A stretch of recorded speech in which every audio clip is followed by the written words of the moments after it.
How does all this Trump stuff make you feel? You're 26 now? 26 years old. So the only president you've actually ever really super paid I attention to. voted for was Barack Obama. And how do you feel today? Like right now today? Like do you have a feeling? Are you numb? Are you scared? Are you sad? Are you angry? I'm scared, and I like when I texted you yesterday, I couldn't understand. I was trying to understand everything that was going on. With the sanctuary cities and the threat. Cities. Yeah. I didn't think that it could happen. I don't think it can happen. I don't think I don't know where my mind is. I'm reading a lot of things. The federal government can overpower a state and definitely a city. It can happen, but it would be an ugly, ugly scene. Just how Scotty Beam says, I don't know how to feel, because yesterday I was like, I don't know how to emotionally detach. Right. Like, I leave here and I go home and I end up going into this rabbit hole of like links and reading and trying to digest all the information, and I'm like emotionally hurt. Right. And I'm like, am I too sensitive? Like yesterday I saw Camilo and I was like, yeah, I didn't really like that post that you put up. because he did the Donald Trump tweet generator. And I'm the most, like, when it comes to, like, funny stuff, I'm really lenient, like, okay, yeah, but that was funny. But it bothered me. Like, I was annoyed. Why are you finding this Donald Trump thing funny at all? Yeah, the only thing I find really upsetting about that is you guys know I was doing the fake Trump memes before anybody, and now they're everywhere. And that is upsetting. The biggest thing, the worst thing that happened yesterday in Donald Trump is that we have a president who wears ties like that. Well, his attire, his suits are bad. But no, to have as much money as he had, to have off the rack like. No, you know his tie is long. It's too long and too wide. You know, ties these days are very thin. That's the style. He's not fashionable. He's 70, bro. But still, come on, man. Can this wall really, really happen? Of course. Yes. It can all happen. Yes. The thing I don't understand, here's my number one thing about the wall I don't understand. Obviously, Mexican illegal immigration is not the number one problem in this country. We just lost Jason from New Jersey. You're a Trump supporter. We wanted to talk to you. Well, quitter. Sorry. Obviously. And Jason, and by the way, we're taking calls from people who voted for Trump fans, et cetera, et cetera. Jason was going to say he didn't think Trump was the most qualified. He just would rather have had Trump than Hillary, which the next question is, are you happy with where things are going after a week? Most Trump supporters that I've talked to run with the give it a chance. But I don't know, and I need direction on what am I giving a chance to? That's what I'm saying. Like, what are we waiting for? What do I want to see happen? Because the tone that's being set is nothing. Nothing. Everything we thought, like, man, it's never going to happen. I don't think so. It sounds crazy. It's happening now. I wasn't with y'all on that. I told y'all I was going to get crazy. I didn't know it'd be this bad. I really didn't. This fast? Right. I was about to say something. And by the way, nothing has actually happened. Literally, like there are other steps that need to take place, but the fact that the president is signing orders that open doors for these things. Okay, explain this to me though. The reason Obama couldn't get anything that much done, the reason most people can't, is because of checks and balances, right? The point is that other branches have to be on your side. Yes.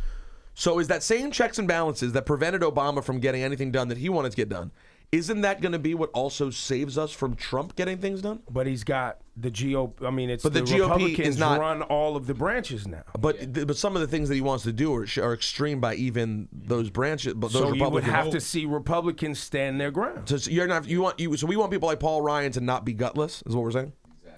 Do you trust that? Congratulations. Thank you. You played yourself. All right. Well. Thank you. You also live life for the moment. I'm not saying go do crazy things, not at all.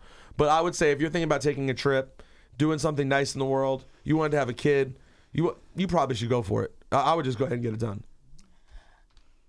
I'm not going to tell you I'm not going to tell you this isn't going to end bad. I do. But bring yourself some joy right now. That's what I'm saying. Because I believe that there's only two ways this story ends. There's only two ways. I already decided that. So which are? Share with us. What do you want first? The worst case or best case? Let's close with the best. Start with the worst. Nuclear war. The end of the world. Jesus. You really believe that? Yep. Absolutely. All right. That's worst case. I said that's worst case. What's best case? Impeachment. No. Best case is impeachment. But when you say things like that, I think about what we were left with. Time out. I'll take Pence. No problem. There's nothing in between? Yeah, there is. Which is he does his 4 years. And there'd still be wars, though. People will die. There will be terrorist attacks, unfortunately, because he will make the world hate us more. and there will be more war and fights over oil. That's going to happen if he stays in office and continues to do the things he's doing. We will ruin our relationships with people who have been allies previously. Things will happen with Israel. The relationship between us and Israel is going to get so overcomplicated, and it's going to be horrible. There'll be a lot of bad stuff.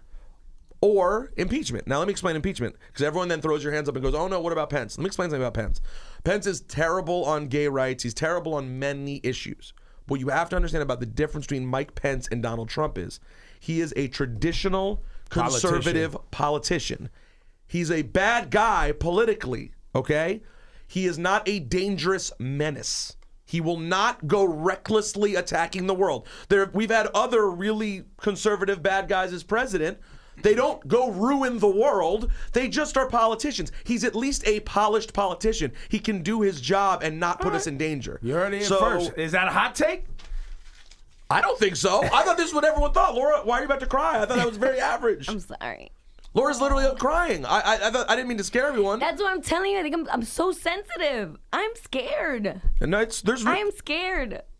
Like when I was reading the stuff about immigration, those are my parents.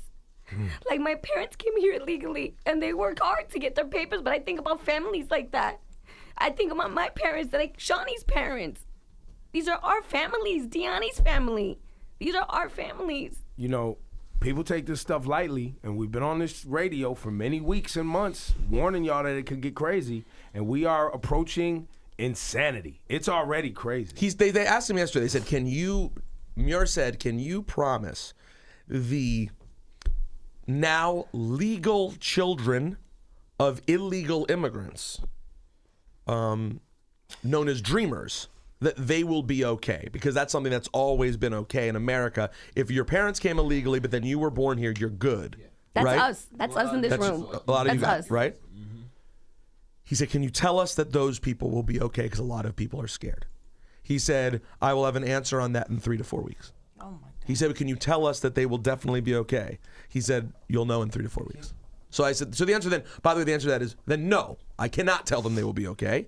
We don't know if they'll be okay. Now, also to be clear, I don't know because I'm too dumb. I have to have other people tell me. Steve Bannon has to tell me what I'm supposed to think on these issues because he has no idea. They said, what do you think about torture? He goes, I'm asking everyone about torture. I'm asking, does torture work? Some people tell me torture works. Listen, I don't want to, but if I have to fight fire with fire, I'll fight fire with fire. He doesn't know. He goes, I was very surprised. I asked one of our, main military generals, I was very surprised that he said he was against torture. I was like, sorry, you were surprised that there are high ups in the military who are against? This is America. We don't stoop to the level. Ebro, he advocated stealing oil from other sovereign nations. He advocated just stealing what they have publicly. He just said it. He was like, well, I don't see why we didn't steal the oil after the Iraq War. He was like, well, because that's illegal. And by the way, he said that multiple times. What? He said that multiple times. But who's going to be our hero? We need a hero bad. Well, unfortunately, this is the wait and see part. Because what you don't want to have happen to you after you've heard Laura be very emotional, and rightfully so, and the doomsday speech that Rosenberg just gave us. Alternative facts. What you don't want to do is let any of this make you do something crazy. No. Facts. And make you get yourself in trouble. That's the real wait and see part. Is who, like you said earlier in the day, I was listening on my way in because I was late. When you said, if you can't fold up now. This is not fold up time. No.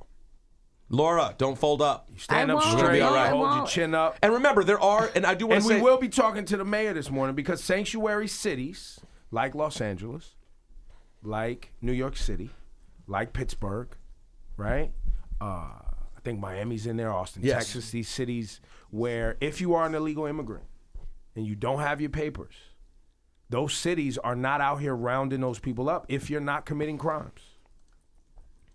If you're not committing crimes and you're contributing to society and you're working to get your paperwork right and you want to pay your taxes, you want to do all that, you're safe there. And that's where Donald Trump is saying, well, look, if you're not going to help me round up illegals like I want to, I'm going to stop as president funding, giving you federal funds. And this is where we will get into conflict between. And what else did he say, Laura Salles? That he expects police officers. Yes, to take the local, role of immigration officers. it's funny because we just spoke to an officer. What was the young lady? Sammy Sepulveda. Yeah, we talked to her earlier today, and she talked about her being a Dominican. She's like, one of the things that I do is communicate with my, with the people in my community. She was like, I help illegal immigrants who call, and I have to explain to them, like, listen, you can trust us, you can trust the police, have faith in us, because just because you're undocumented doesn't mean that we're not here to help you. So many illegal immigrants are scared to call the police when they're being killed, raped, robbed, anything, because they're scared they're going to get deported, right? That was always a thing that people thought, but like, no, let's educate ourselves. Well, guess what? It could happen. It could happen. And then people like that become our target. Think about it. Our parents will become a target. People know they're illegal immigrants. You know what? We can do whatever we want to that family, because you know what? They're not going to call anybody because they're scared to get deported. And these are our parents. And so that y'all have a historical context, this is also why for many decades and many generations, black people never trusted the police. Nope. Because you never knew what was going to happen to you if you actually called the police when something was going down. So you're fostering more distrust and more separation between the community with this type of behavior. So when de Blasio calls in this morning, 9:45, right? we're going to ask him, what are the steps here with Trump threatening to not give federal funds to New York City? Because the budget that we have this year, I think we have. And then when the new budgets come are when the freezing could take place. And what exactly gets affected? Because remember, Trump has a home here. His family's here. And we provide him protection. Now, the federal government's supposed to reimburse that. Oh, really? Just like the wall? In some He loves reimbursement, this form, guy. some complicated form of payment. So we will track that.